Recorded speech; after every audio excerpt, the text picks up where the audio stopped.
baiklah demi toleransi. Oh, ini salah. Ini prinsip kita sudah. Ini kita nggak bisa untuk toleransi, nggak bisa. Kemudian ayo kita bikin kesepakatan. Kalau ada orang Mekah datang ke Madinah mau masuk Islam, maka harus dikembalikan lagi ke Mekah.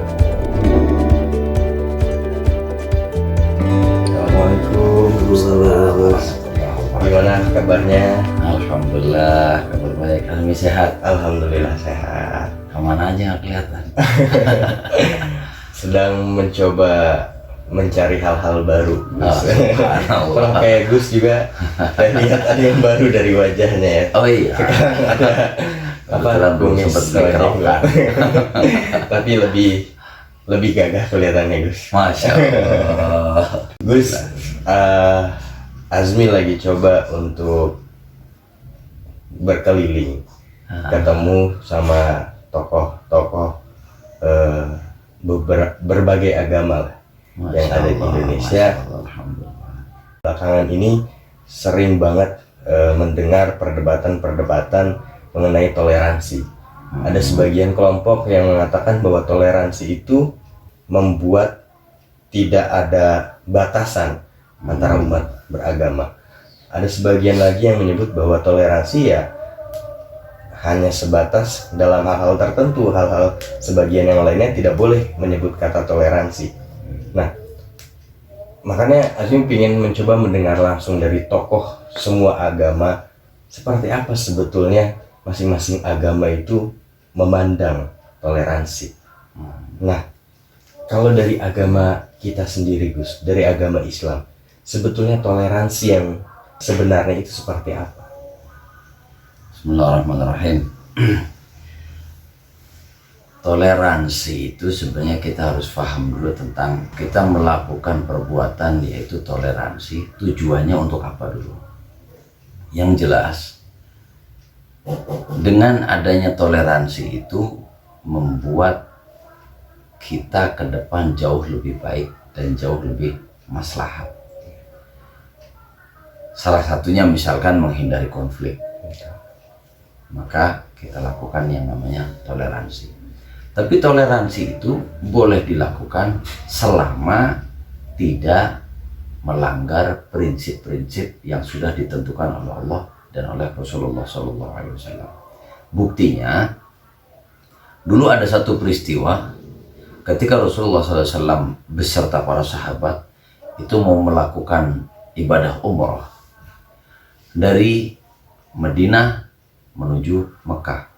Di tengah jalan, rombongan Rasulullah ini di-stop sama sekelompok orang. Mereka menyatakan, kalian tidak boleh masuk ke Mekah untuk melakukan ibadah umrah. Tidak bisa. Kenapa tidak bisa? Diajak ngobrol gitu kan. Sampai akhirnya terjadi kesepakatan. Kesepakatannya, di dalam ketika Rasulullah menulis kesepakatan, Rasulullah memerintah kepada Sayyidina Ali untuk menulis. Tulis Bismillahirrahmanirrahim. Kata kelompok yang menghadang Rasulullah, jangan. Aku tidak mau dengan Bismillahirrahmanirrahim. Tulis saja dengan Bismika Allahumma. Apakah Rasulullah terus memaksakan kehendaknya untuk tidak menyebutkan Ar-Rahman Ar-Rahim? Ya. Sayyidina Ali tidak mau untuk menghapus tulisan. Enggak, kata Rasulullah. Sampai Rasulullah yang hapus sendiri. Yang hapus sendiri tulisan itu sampai yang ditulis dengan tulisan Bismika Allahumma. Kemudian setelah itu tulis, saya Muhammad Rasulullah. Yang menghadap pun sama. Oh, tidak mau saya. Tidak mau karena aku tidak percaya kalau engkau adalah utusan Allah. Makanya hanya ditulis dengan Muhammad bin Abdullah. Apa terus di situ Rasulullah marah? Tidak. Tidak ada masalah. Toleransi dari Rasulullah. Selama tidak melanggar prinsip. Dan ada sesuatu yang lebih berat lagi, yaitu ketika di situ ditulis permintaan dari orang-orang yang menghadang itu. Kemudian ayo kita bikin kesepakatan. Kalau ada orang Mekah datang ke Madinah mau masuk Islam, maka harus dikembalikan lagi ke Mekah. Kemudian kalau ada orang Madinah masuk ke Mekah, maka tidak boleh lagi balik ke Madinah. Ini kan berat sebelah kalau begini. Iya. Tapi kata Rasulullah, tidak apa-apa, selama tidak melanggar prinsip. Nah, kita pun sama. Berarti dari cerita ini Rasulullah itu sangat toleran. Bahkan sebelum manusia-manusia zaman sekarang ribut bicara toleransi, Rasulullah udah dulu mencontohkan itu. Intinya begini, dengan toleransi itu kita akan lebih maslahat, lebih manfaat, lebih tercipta perdamaian, asal dengan catatan tidak menyalahi prinsip hukum Islam yang telah Rasulullah ajarkan kepada kita. Kayak misalkan umpama kalian sebagai umat muslim sholat duhur harus 3 rakaat saja, baiklah demi toleransi. Oh, ini salah, ini prinsip kita sudah. Ini kita nggak bisa untuk toleransi, nggak bisa. Selama kita tidak menyalahi aturan, tidak ada masalah. Kemudian kita melihat juga seperti ini, toleransi itu jangan kita kekeh dengan pandangan kita. Kita sebagai manusia itu hanya menyampaikan sesuatu yang hak, mengajarkan, mengajak kepada orang lain, tapi bukan memaksa. Memaksa itu bukan tugas kita. Kalau orang yang kita ajak tidak mau, ya sudah, tidak apa-apa. Bahkan hidayah itu bukan di tangan kita, hidayah di tangan Allah. Kita berdoa, kita berusaha,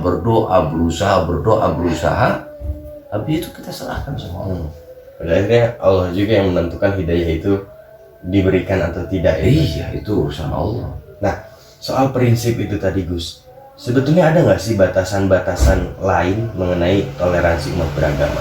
Kayak misalnya gini, biasanya nih menjelang perayaan Natal atau Imlek ini pasti ribut soal toleransi. Katanya nggak boleh umat Islam mengucapkan selamat Natal, selamat Imlek atau apapun perayaan agama lain. Nah, sebetulnya itu bagian dari batasan-batasan atau prinsip yang Gus sebut tadi nggak? Dalam hal ini begini, ada memang perdebatan banyak ulama. Ada ulama yang menyatakan haram Anda mengucapkan selamat Natal atau selamat ucapan-ucapan selamat kepada agama yang lain, itu hukumnya haram. Ada ulama yang menyatakan tidak masalah selama hati kita tidak menyatakan bahwa agama itu benar, gitu kan. Kita itu sebenarnya kalau melihat hal seperti itu, kita pandang itu jauh lebih luas. Ini kalau kita pribadi ya, kita pribadi. Tuhannya orang Kristen itu siapa? Kemudian ada lagi Tuhannya orang Buddha. Kemudian ada lagi Tuhannya orang Hindu. Bahkan ada agama-agama lain pun apapun, Tuhannya mereka siapa? Kalau saya menyatakan Tuhannya mereka itu Allah. Kenapa saya menyatakan Tuhannya mereka itu Allah? Yang memberi makan mereka Allah, yang menghidupkan mereka Allah, yang memberi kesehatan kepada mereka Allah, yang memberi rizki, memberi segala sesuatu kepada mereka semua yang tidak menganut agama Islam, Allah. Jadi kalau kita tahu dasar itu, kenapa kita harus benci kepada mereka? Mereka ciptaan Allah. Kenapa kita harus menghakimi mereka? Mereka ciptaan Allah. Dan justru dengan kita melihat mereka semua itu, harusnya menjadi sabab dan menjadikan alat untuk kita jauh lebih bersyukur kepada Allah. Syukurnya apa? Ya Allah, alhamdulillah, saya lahir di dunia ini dari bapak saya yang agamanya juga muslim, alhamdulillah. Akhirnya saya tahu tentang ajaran Islam. Coba bayangkan, kalau kita lahir dari anaknya orang-orang yang tidak menganut agama Islam, bisa jadi kita sama seperti mereka, kan begitu. Alhamdulillah. Jadi kita melihat, jangankan hanya melihat melihat orang yang menganut agama lain ya. kita melihat orang yang mungkin secara kehidupan sehari-harinya tidak taat dengan Allah, banyak bermaksiat kepada Allah gitu ya. Apa kita harus menghakimi mereka? Bukan tugas kita menghakimi mereka. Kita ajak, kita bawa mereka, kita doakan mereka agar mereka itu kembali ke jalan Allah. Jangan terus kita menghakimi mereka, oh, Anda itu orang yang salah, jauh dari Allah, masuk neraka. Kafir. Kafir apalagi, naudzubillah min dzalik. Emang kita yang punya neraka, bukan urusan kita itu. Justru dengan kita melihat mereka, kita bersyukur sama Allah. Ya Allah, alhamdulillah, saya lahir di lingkungan yang baik dan saya bisa Engkau berikan hidayah, tahu mana yang hak dan mana yang batil, mana yang harus saya jalankan untuk ketaatan, mana yang harus saya tinggalkan demi menjauhi segala larangan Allah. Aturan kita jauh lebih bersyukur. Setelah kita bersyukur sama Allah, kita ajak mereka. Nah, berarti artinya tidak ada salahnya ya selama kita mengimani bahwa agama yang kita anut, agama Islam adalah agama yang benar, dan meyakini bahwa tidak ada satupun agama lain selain agama Islam yang benar gitu. Iya, kita harus punya prinsip begitu. Jadi inna dina indallahi ya Islam. Sesungguhnya agama di sisi Allah ya cuma Islam. Mereka tetap ciptaan Allah, cuman belum temukan jalan yang benar. Makanya ayo kita mah harus deketin mereka, jangan kita jauhin, apalagi salahin. Coba orang lagi begitu terus disalahin, malah justru semakin jauh, semakin tersesat, semakin tidak tahu jalan. Nah, soal ada slogan-slogan yang mengarah ke tujuannya mengarah kepada toleransi juga sebetulnya, Gus. Semua agama itu baik. Nah, itu gimana, Gus? Kalau ajaran ya, ajaran semua agama itu baik. Mungkin agama-agama yang lain yang mengajarkan kebaikan, mengajarkan kasih sayang dan sebagainya. Ajarannya mungkin seperti itu, saya nggak tahu juga ya. Tapi ajarannya mungkin seperti itu. Tapi kita tidak boleh menyatakan semua agama itu benar. Bagi kita ya, bagi kita tidak bisa menganggap semua agama itu benar. Agama yang benar, agama yang hak di sisi Allah ya cuma Islam.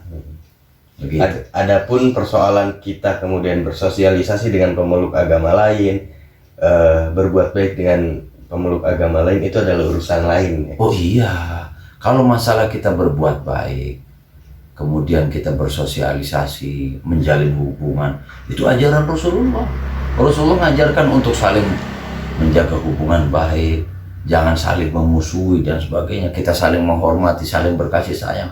Bukan dengan saudara muslim kita saja, dengan non muslim yang bukan menganut agama Islam, kita harus berkasih sayang. Nah, pernah nggak sih, Gus, ada kisah atau sejarah Rasulullah yang mungkin bersahabat dengan yang bahkan tidak mempercayai Rasulullah sebagai seorang utusan Allah? Jadi dulu ada satu peristiwa, ada kakek-kakek itu ya bukan menganut agama Islam, mereka tidak percaya dengan Rasulullah. Dia tinggalnya itu di pojokan, apa ya, ibarat pojokan pasar lah. Dia tidak punya rumah, kemudian sudah tua, nggak punya gigi gitu. Ketika itu Rasulullah melihat orang ini, kasihan, nggak bisa nyari makan, nggak punya rumah, udah tua. Akhirnya Rasulullah setiap pagi nyuapin orang ini, disuapin dengan tangan sucinya Rasulullah, disuapin kakek-kakek ini. Tapi apa yang dikatakan kakek-kakek ini? Hei anak muda, engkau orang yang begitu baik, engkau orang yang begitu sopan. Karena engkau anak yang baik, aku mau berpesan kepadamu, jangan pernah ikuti yang namanya Muhammad. Jangan pernah, karena dia adalah tukang tipu, dia adalah tukang sihir. Jangan pernah ikuti yang namanya Muhammad. Nabi Muhammad tidak bersuara, tetap disuapin. Coba kalau kita gimana coba? Udah dilempar. Bisa jadi itu tangan masuk sampai tenggorokan. Tapi Rasulullah tidak, tetap disuapin sama Rasulullah. dalam waktu yang sangat lama. Rasulullah setiap pagi memberi makan kepada kakek-kakek ini. Suatu ketika Rasulullah wafat. Ketika Rasulullah wafat, akhirnya kan si kakek ini nggak ada yang nyuapin lagi. Datang Sayyidina Abu Bakar bertanya kepada Siti Aisyah. Siti Aisyah kan istrinya Rasulullah. Apa keseharian Rasulullah? Apa yang dilakukan Rasulullah yang belum pernah aku lakukan? Kata Sayyidina Abu Bakar. Aku ingin jalankan sunnahnya Rasulullah. Kemudian akhirnya Siti Aisyah bilang, wahai bapakku, Rasulullah setiap pagi membawa roti dan 1 mangkok kuah. Rasulullah berikan makan kepada orang yang ada di pojokan pasar itu, kakek-kakek. Baik, akhirnya Sayyidina Abu Bakar langsung ngambil roti sama semangkuk kuah, berangkat ke sana. Disuapin sama Sayyidina Abu Bakar. Tidak bersuara sama sekali Sayyidina Abu Bakar. Tapi apa kata kakek-kakek itu? Engkau bukan orang yang biasa nyuapin aku. Kalau orang yang nyuapin aku, orangnya lembut.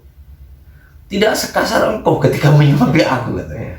Engkau lelaki yang beda. Hanya Sayyidina Abu Bakar menjawab, ya betul. Memang aku bukan lelaki yang biasa memberi makan kepadamu. Kamu di mana orang itu? Orang yang baik, orang yang sopan, orang yang penuh akhlak yang biasa nyuapin aku. Beliau telah kembali kepada Allah. Beliau telah meninggal dunia. Nangis kakek-kakeknya. Ya Allah, aku udah sekian lama ditolong sama orang itu, saya belum tahu siapa dia. Jadi ternyata belum pernah kenalan.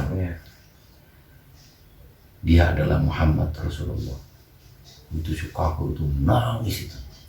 Ya Allah, ternyata dia Muhammad Rasulullah. Padahal aku setiap dia datang pasti aku jelek-jelekan yang namanya Muhammad. Dia tidak pernah berkata apapun. Ternyata selama ini saya cuma dengar, kalau bahasa sekarang, gue cuma dengar hoak doang. Cuma dengar hoak doang. Padahal faktanya ternyata Muhammad adalah orang yang penuh dengan akhlak, toleransi akhirnya. Sangat toleransi. Akhirnya si kakek ini apa? Wahai anak muda, saksikanlah aku sekarang. Asyhadu an la ilaha illallah wa anna Muhammad Rasulullah. Akhirnya dia masuk ke dalam Islam. Masuk ke dalam Islam karena apa? Karena akhlaknya Rasulullah SAW. Bahkan Rasulullah pun ketika menyuapi tidak ada niat sama sekali untuk memaksa kakek itu untuk masuk Islam, ya. Tidak, cuma nunjukin akhlaknya saja. Tapi bukan niat juga mau pamer Rasulullah dengan akhlak baiknya, tidak. Ya memang akhlaknya Rasulullah memang sudah sangat mulia. Akhirnya alhamdulillah dengan kebaikan Rasulullah, dengan akhlaknya Rasulullah, Allah berikan hidayah pada orang tersebut. Jangan pernah kita memaksa. Jadi tugas kita itu adalah berusaha, berdoa, mengajak, berdoa, menyampaikan, berdoa. Sudah tugasnya itu saja. Hasil itu urusan Allah Subhanahu wa Ta'ala. Jangan pernah kita memaksakan hasil.